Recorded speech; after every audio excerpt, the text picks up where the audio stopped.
बिस्मिल्लाहिर्रहमानिर्रहीम। अस्सलाम वालेकुम स्टूडेंट साहब, कैसे हैं? आज आपको खत लिखवाने जा रहा हूँ। बड़े भाई के नाम खत है, उसे मुलाजमत मिल गई है, आपने मुलाजमत की मुबारकबाद देनी है। अगर बड़े भाई के नाम आ जाए तो बड़े भाई का लिखना है, नहीं तो अगर किसी कज़न का आ जाए, दोस्त का आ जाए तो सिर्फ आपने नाम तब्दील कर देना है, भाई की जगह दोस्त लिख देना है। बाकी तरीकाकार यही रहेगा, बिल्कुल इसी तरीके से लिखना है और इम्तिहान में बिल्कुल इसी तरीके से लिखना जैसे मैं लिखवा रहा हूँ। पूरे पूरे नंबर मिलेंगे, बिल्कुल इम्तिहानी तरीकाकार के मुताबिक है। तो वीडियो को लाइक करना है, दोस्तों के साथ शेयर करना है, चैनल को सब्सक्राइब नहीं किया तो सब्सक्राइब कर लें। चलें शुरू करते हैं। मुलाजिम मिलने पर बड़े भाई के नाम खत। सबसे पहले इम्तिहानी मरकज लिखना है, दाएं तरफ ऊपर कोने में।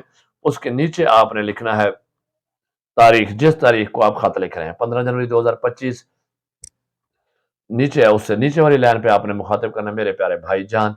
उससे नीचे पैरा बनाकर थोड़ी सी जगह छोड़ के लिखना है अस्सलाम वालेकुम, उम्मीद है कि आप खैरियत से होंगे, मैं भी अल्लाह के फजल से ठीक हूँ।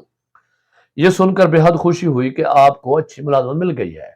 ये वाकई एक बड़ी कामयाबी है और हमारे लिए फख्र की बात है। हम सब जानते हैं कि आपने इस मकाम तक पहुंचने के लिए कितनी मेहनत की है। हम सब खास तौर पर अम्मी अबू बहुत खुश हैं और दुआ गो हैं कि अल्लाह ताला आपको मजीद तरक्की अता फरमाए। आमीन। वस्सलाम, आपका भाई अलिफ बे जीम। तो ये जनाब मुख्तसर सा बेहतरीन सा खूबसूरत सा आपको खत लिखवाया है। कमेंट्स करके ज़रूर बताएं कि आपको कैसा लगा। याद कर लेना है, इसी तरीके से लिखेंगे इंशाल्लाह पूरे नंबर मिलेंगे। अपना अपने घर वालों का ख्याल रखें, अपनी पढ़ाई पे तवज्जो दें। अल्लाह हाफिज़।